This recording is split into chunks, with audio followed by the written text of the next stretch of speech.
My best friend abandoned me on a highway somewhere between nowhere and the place.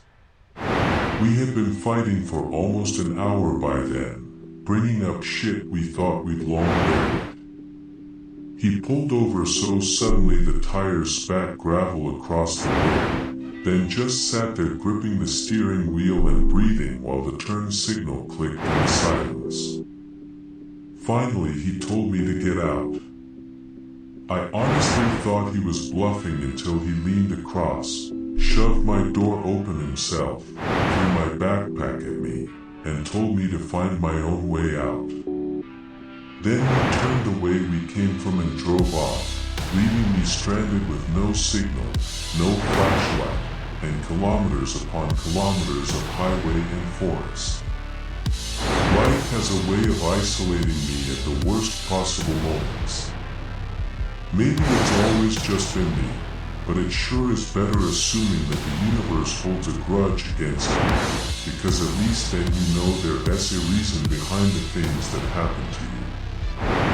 When I was 12, I got separated from my class during a school trip and spent an entire night alone in the woods before a search team found me half asleep beneath a fallen tree. At 16, I'd managed to lock myself inside an old mausoleum while screwing around in a cemetery with friends and had to wait there until morning listening to rain hammering against the stone roof. Elevators breaking, getting stuck in lockers, the list keeps on going. Internally, I laugh it off every time it's over, because I'm like a damn cockroach. I've been lucky enough to survive everything that's been thrown at me. I don't know if I'll be able to get out of this one. The flashlight on my phone barely helped see through the dark. Heavy foliage blocked out the sky above, and the thick barks of the dense forest were way too foreboding to even consider going in. I sat down, trying to gather my thoughts as I assessed the situation. The first option, keep walking the road. I had minimal supplies and a phone with a half-depleted battery. I wouldn't last long and my body would eventually tire out. The alternative was the second option, sit my ass down and wait for any passing cars. Great in theory, but the first problem is that there aren't any passing cars. This fuckus road is only technically a highway, because I think it's dead center in the middle of nowhere and I don't know whether anyone except me and my friend was actually coming through here. The second problem is the woods. They made me feel exposed somehow. Every time I turned my back to them I'd get the urge to look over my shoulder again. It reminded me of the fear I'd felt as a kid. The third option, go into the forest. No. Just no. The fourth option, climb a tree. I used to do it all the time, and I think I'll still be able to. It's always better to know more about your surroundings, and I was hoping that I'd see a second road or the edge of the forest, maybe making option 3 a bit more viable. I picked the final one. I looked for the healthiest tree I could find, figuring it lowered my chances of falling from a dead branch.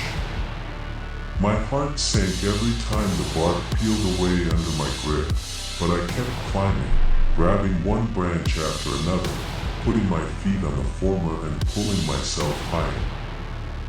I tried not to look down. Near the top I stayed close to the trunk, moving carefully between the thinner branches since those were always the weakest. I sat down in the thickest outstretch of the trunk at the peak, balancing my weight evenly. Slowly, I pushed my head through the leaves, making sure nothing poked me in the face. What I saw completely eliminated the third option. The forest stretched on for miles in every direction beneath the stars. From up there I could barely make out the highway cutting through the trees, winding farther and farther away until it disappeared completely into the dark. No streetlights. No gas stations. No nothing. I climbed down slowly, trying not to think too hard about how stranded I actually was. Only after my feet touched the ground did it really hit me. Exhausted, I lowered myself onto the grass beside the road. It didn't feel nearly as safe as the gravel, but I was too tired to give any more fucks. Alright. The forest was never an option, and staying on the road was counterintuitive to my escape. I forced myself to wake up, rubbing my eyes as I remembered I'd left my shoes at the base of the tree's trunk. They were gone. 5 fucking minutes I'd lain there, and the shoes were nowhere to be seen. I looked high and low, but they were definitely gone. Tears welled up, but I pushed them back, along with the questions of how and what. I just started jogging beside the roadway in the direction I thought my friend had gone, ignoring the occasional stone jabbing into my ankle. I concentrated on conserving my stamina so that I could run for longer.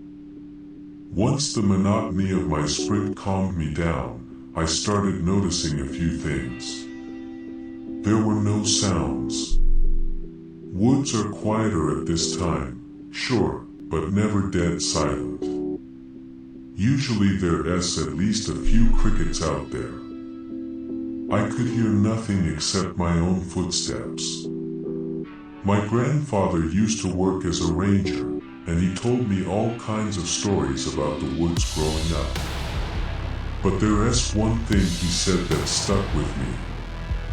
Kid, if you can't hear a thing in the woods, not even the birds, get the hell out. Animals only go that quiet when they know something is wrong. I think it was a few hours in that I saw the first vehicle. I ran straight to it, not giving a fuck about my feet being scratched and torn by the rough gravel. You have no idea how it felt seeing that bike laying on the road, turned on its side. If being lost in this godforsaken path felt like I was drowning, then this was like someone pulled me out of the water for a second to breathe. You also have no idea of the disappointment I felt when I saw it was wrecked. Completely unsalvageable. The thing looked like it had been crushed by an invisible hydraulic press. You can't crash something like that even if you tried. I'd noticed something was off about this place before, sure, but I hadn't been this weirded out even when I'd lost my shoes to the fucking air. Finding the crashed motorcycle also confirmed another thing. This was not the direction my friend had driven off to, because I sure as hell didn't remember seeing it before. It presented me with quite the conundrum. Turn back the way I'd come from, or keep going forward. I chose the latter. Now I know that you're all probably screaming at me for doing that, but there's a good reason behind my decision. For context, my friend JB, I'll call him that for now, and I had been on this cross-country road trip. We were stumbling our car through obscure forest roads that narrowed down so much they felt more like a hiking path, twisting and winding every step of the way. I wasn't even sure I'd even be able to find the intersection Google Maps had led us to for entering the highway in the first place. I didn't want to erase my progress either, so I cut my losses and stepped back into the grass beside the highway. Cursing as I removed the gravel wedged in my feet, I gradually began picking up my pace again. I stopped paying attention after a while. My entire world narrowed down to the stretch of road in front of me.